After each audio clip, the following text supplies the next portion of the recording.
Hello and welcome to Enchantment of Eternity's review for Strange New Worlds Season 2, Episode 2, Ad Astra Per Aspera. So in this video, I will cover the second episode of Season 2 of Strange New Worlds, so I have to start with a spoiler warning for Strange New Worlds up to Season 2, Episode 2. If you have not seen up to this point, you will not want to watch this video, otherwise some things will be spoiled for you.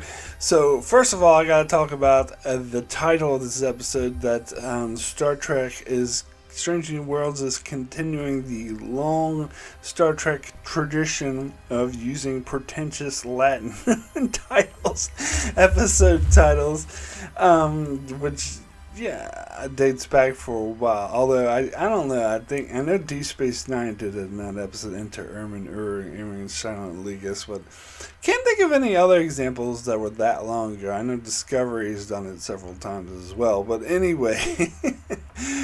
But that being said, I did like how it actually, well, I guess the Inter Armin Silent Legis or whatever, they did mention that in the episode itself as well. But they mentioned the title of this in this episode as well. But however, I thought this was kind of more powerful, and so I'm okay with the title ultimately. Anyway, my overall thoughts on this episode: I loved it. I thought it was great.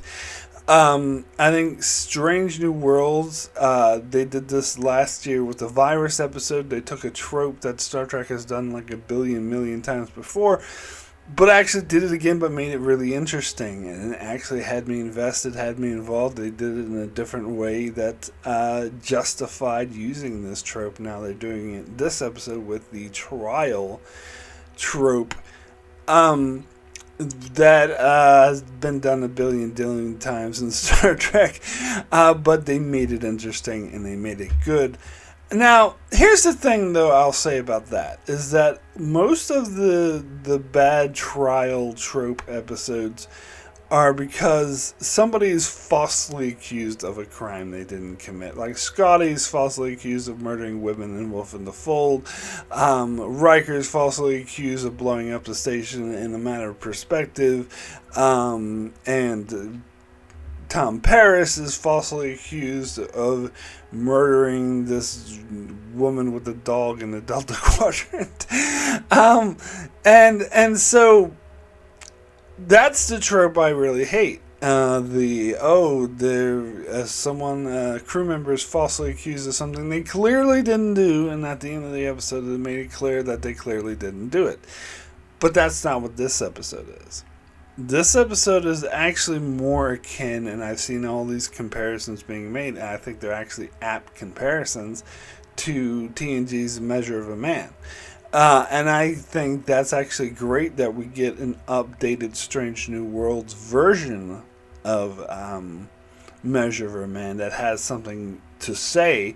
In fact, I think the commentary that this episode makes is a bit more powerful and a bit more direct than that of that the Measure of the Man made. Now, it's hard for me to say which one I like better, because although I do like the Measure of Man, I do think it's a bit of an overrated episode, because it is in Season 2 of TNG, so it has a lot of dumb stuff in it, like Riker being assigned the prosecutor for no good reason, and just how silly Maddox was reacting. This is some specific parts of it. There's Season 2 isms in it that make it a bit silly, but it's still overall a good episode. Don't get me wrong, I still like it, but just I wouldn't be in my top 10 of TNGs, but I've seen it in so many other people's top 10 of TNGs, which I disagree with. I think there's no Season 1 or 2 episode of TNG that deserves to be in the top 20, let alone the top 10, but that's just my humble. Whereas this episode is not silly. It doesn't have any of those TNG Season 2 isms, obviously. And it keeps the high quality that Strange New Worlds has. And so I think I like it better.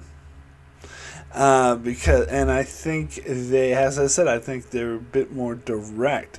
Now, the one thing I will say, it doesn't have that Measure of the Man has is a great Picard speech. The speech given by the lawyer is pretty good, and what she says is pretty good, but nothing can beat great Picard speeches, and the one he gives in The Measure of the Man is one of the best. So, yeah, it is kind of tough to compare the two, but yeah. Anyway, I still think I kind of like this one a little bit better. So, the one thing I was kind of disappointed in is that Pike didn't factor more into this episode, because in season 1, when he found out that she was Illyrian, he was like, she tried to resign, and he refused, and he was like, and she was like, yeah, but you could get in trouble too. And he was like, I welcome that fight, I welcome that discussion, and yet he wasn't really involved in that discussion at all. To kind of, X'd him out of it, and he didn't even take the stand for fear of, being called out himself for harboring her or whatever. But that happened anyway. Like, the Vulcan prosecutor guy went and called Pike out by name, saying and trying to destroy his career. So I thought at that point, I was like, oh, so now we're gonna get Pike come and give a great Pike speech. But that didn't happen either. So I don't know. I was a bit disappointed, I think, and I really think that Pike's reaction should have been like, well, because the same as it was in season 1, where he was like, I don't give a shit, I'm gonna fight. And he should have said the same thing when the prosecutor was his girl, his little, I don't want to say girlfriend, more like friends with benefit.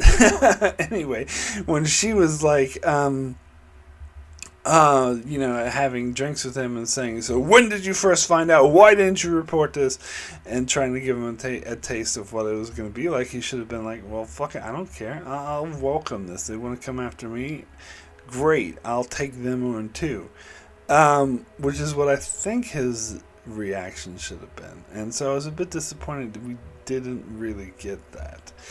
But other than that, I think this episode was amazing. I liked how the whole thing with the prosecutor, I think she was an amazing character, really fleshed out, one of the more sort of better guest stars that we've had in Star Trek. That's, there's certain episodes like Duet or whatever that will have a guest star that kind of steals the show and becomes the star of the episode, and I think that's the case here with this lawyer. And I love how, of course, we have the Pike having to go there and convince her, and barely suffocating himself in order to convince her to go, because she holds a grudge against Una for abandoning her people to go to Starfleet. And that's an interesting backstory.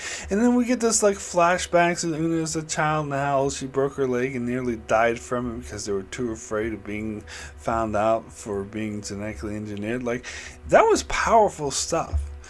And then you had the question. At first, it was like, the lawyer, I think her name is Nira. She made it clear to Una that she still didn't like her. She still had an issue with her, but and was just there to sort of promote, trying to change the Federation to put in a better word for Illyrians overall. And then that became sort of a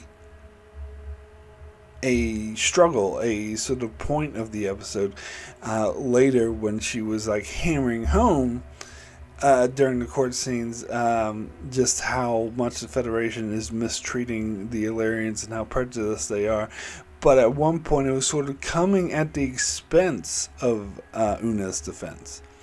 And Una even, like that scene where she pointed out, she's like, you're not really here to defend me. You don't care what happens to me. You just want to further your own cause. Which made it so interesting. That was such an interesting dynamic, because she's probably right, because that's how Pike convinced her to come to defend Una in the first place. And by the way, I kind of skipped over the part where that one, the prosecutor, Pike's friend with benefit, offered Una a plea deal And that was a cool scene too, because her defense attorney, her own, like, it was appointed by Starfleet, was just like, I think you should take the deal. And she's like, well, shouldn't we actually confer in private for something like that? And she's like, and then she was like, okay, I'll let you two confer. And Una's like, well, there's no point, because he's the same as you. It does show how much everything was rigged. But then it was also interesting to get it from her perspective. Yeah, I can't remember her name, Pike's girlfriend. But anyway, it was interesting to get it from her perspective as well, as she goes to Pike. Oh, Captain Battelle, yeah. As she goes to Pike and, like, is very upset. It's like, it worked very, very hard for this plea deal. It was her best chance. Why didn't she take it? Blah, blah, blah. And Pike was like, good, I'm glad she didn't take it. But then after she didn't take it, and this was beyond Batelle's hands, it was more of her boss, that Vulcan asshole guy, who absolutely, like, insisted that they throw everything at her. Like, in fact, it was interesting that nearer towards the start of the episode, it was like, I'm surprised they didn't charge you with sedition. And then they did when she rejected the plea deal. Which is interesting. But anyway, back to Neera and her story, her character arc. It eventually came around that towards the end, she did end up focusing on helping Una. And in fact, during this course, she learned to appreciate Una more and kind of forgive her, and ultimately made it less about. She had her own sort of character sort of story, because she made it, or arc, where she made it less about, fighting the Federation's prejudice against Illyrians, and more about saving Una and her career. But then she admits at the end of the episode that it was a good first step. And I think she realizes that she wasn't going to change the Federation's mind. She wasn't going to change Starfleet's mind. So if she pursued that line and just abandoned Una, Una's career would be ruined, perhaps would even end up in prison, and she still wouldn't have made a difference. And it, in fact, makes a bigger difference to actually spare Una. And that's a good first step, as she states it. So that was powerful. That was such a good. And then when they put Una on the stand, and because at first she was saying, no, I'm not going to do it, I'm not putting you on the stand.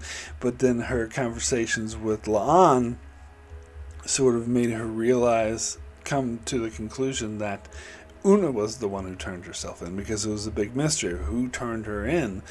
And La'an I like how she was feeling guilty and thinking it was her, because she made a personal log about it, that's why she ordered Uhura to unlock all the personal logs, but Uhura's like, no, I'm absolutely not going to do that, which, again, great scene.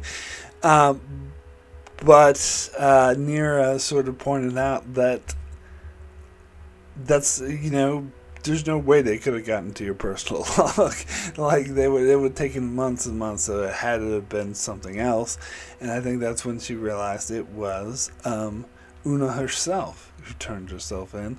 And she, instead of asking her, she put her on the stand and kind of tricked her into saying it publicly. That was a really great twist.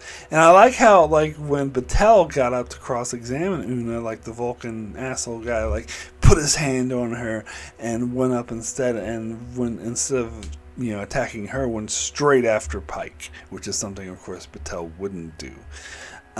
Which it was just like, damn, that sort of raised the stakes. But again, I would have liked to have seen a Pike response to that. And Pike sort of stick up and make a speech about why exactly he lied and why he protected her, and that he would do it again, something like that. Like, I think that would have fit into the ending as well, when Neera gave her sort of a legal loophole jargon about asylum. Like, it still would have fit into that. So I really wish we would have gotten that. But that's just me. It's still a great episode.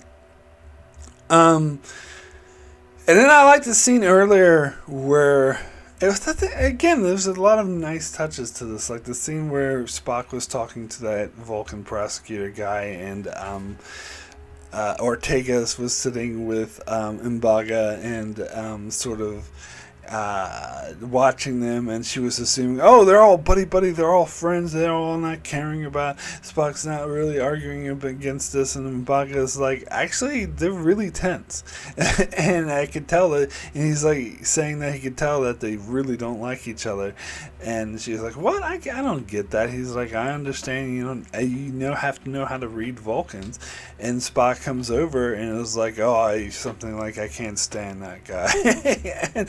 And this is actually a character for M'Baga as he's portrayed in the original series, because in the original series he was an expert on Vulcans. Like, his first appearance, he was brought in to save Spock, and he knew all about the weird sort of Vulcan things. So that's actually very much in character for him, that he would be able to read and understand Vulcans where most other people would not. And so that was really interesting as well. And so, so the commentary this episode made, especially when I watched like a lot of the behind the scenes stuff and the interviews of the people involved with the show, they keep talking about how it's making commentary about today's society and relevant about today's society.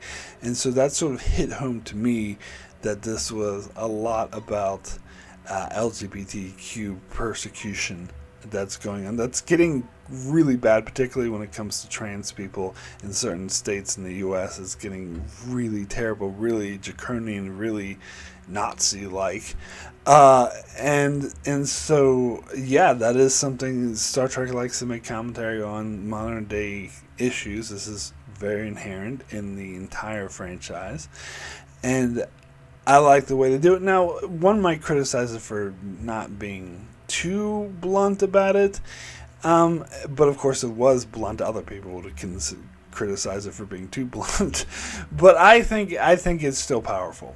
I still think it really, really works. Now, and of course it doesn't apply just to current day LGBTQ, and also racial discrimination also applies to that, but it also applies to historical discrimination of any kind. Like the lawyer sort of brings it up on how, and this was a very powerful scene where she makes direct comparison to people fearing for their lives and being hidden, being persecuted because of the people they love, or the color of their skin, or the religions that they follow, and a long list of persecutions. So it absolutely could apply to any of those things.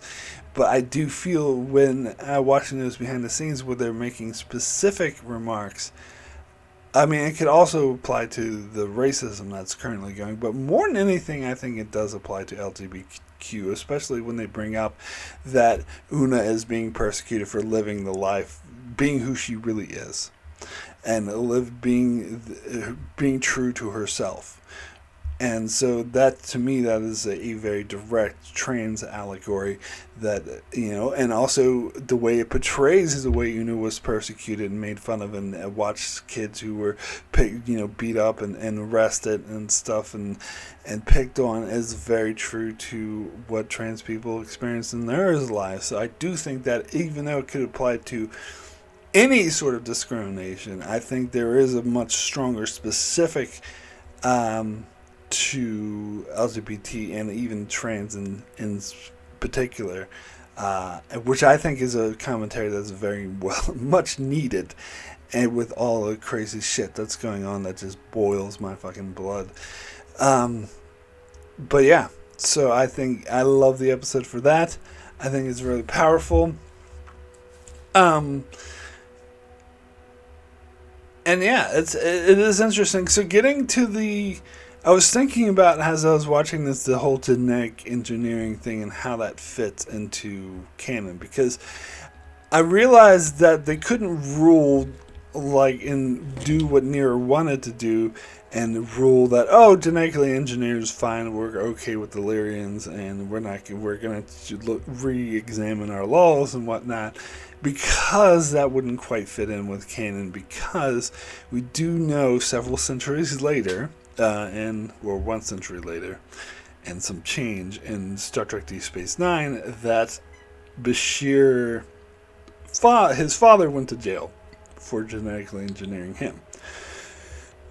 Now, but the thing is, and when I think about it, I think that this episode does show that those laws are starting to loosen a bit. Because some people even pointed out that they thought Bashir got off lightly, that they found his genetically engineering is totally forbidden, yet he just got off with a slap in the wrist and he was able to stay in Starfleet, and they were like, okay, we're all good with it. But that actually makes sense when you consider this episode, that this episode is when they started loosening those laws a little bit. And by the way, his father still went to jail for it.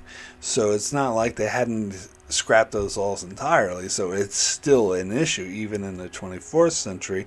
And we don't know how it pertains to Illyrians, because of course they were first made up in Strange New Worlds, but you could imagine that the relations between them are still tight, and they are still ostracized from Starfleet. They're just maybe a bit not as strict. Maybe they scaled back some of the persecution by the 24th century, but it's still an issue, just as not as huge as an issue. Like, for example, Illyrian would probably still be barred from serving in Starfleet even in the 24th century. But again, maybe if once they found out that they were Illyrian, if they had like a good record or whatever, they would slap on the wrist and not do this huge commotion like they did here in this episode. So that's my summation, that things got slightly better, or going in the right direction, which is in line with what Neera says in this episode, that it's a good first step. And it seems like 100 years later they've gotten further along, but they're still not there yet. They still have a ways to go. And the fact is, if we ever get a legacy show or anything else taking place in the 25th century, I would like to see them address this and see this topic come up again, and maybe they can finally go all the way in getting rid of these crazy laws. And this is, again, I talked about this in season 1 when they first brought up this Illyrian thing, that this is an interesting angle to go at, because you had episodes like the Augments in the Enterprise trilogy that sort of reinforced the stereotype that the Starfleet is working off of, that all Augments are evil, barbaric supermen who just want to kill everyone and rule the world and everything like that. But this is like flipping that on its head and being like, well, what if there's some people who wanted to use genetic engineering for benign reasons and are actually really good people, but their Federation persecutes them because they are so gung-ho against genetically engineering? Like, that's a really good angle to go at, and it does make you re-examine things, which is again why it's really thought-provoking. It makes you re-examine what you thought you knew. You thought, oh, these people are just flat-out evil, and that's what it's sort of making commentary for people in real life in modern day society who views other people of different sexual orientations or different gender identities or different race or different religions, and they view this, oh, they're just flat out evil. But if you actually look at it, it flips it on its head, and maybe they're not. And that's why this is such a powerful episode. So yeah, it's really, really damn good. So my rating for this pretentious Latin title, what was it again? Ad Astra Per Aspera. Out of 10 is a 9. Excellent. And it's a very, very strong 9. It's a very, very, very strong 9. I think I was very close to giving this a 10, but as I said, it's missing a few things, like particularly a Pike speech. I do think it's missing that, but still an amazing episode. And I think maybe after this episode sits with me, there's a strong possibility I could up it to a 10. But for the moment, I'm going to give this a very strong 9. Excellent. Because, yeah, it is such a damn good episode. And it is very powerful. But yeah, and I do like how they used that Latin title and Ad Aspera or whatever, Ad Astra Per Aspera, where Una was saying that was sort of the motto of Starfleet and what really got her, and how much she loved Starfleet despite the fact that they were persecuting her and her people. And she, how she talked about when she saw like a Starfleet ship beamed down with all these different alien races and everything. It's like, wow, these people were so wildly different, can work with each other in harmony, and that's what I want. Like, that's this is really powerful stuff.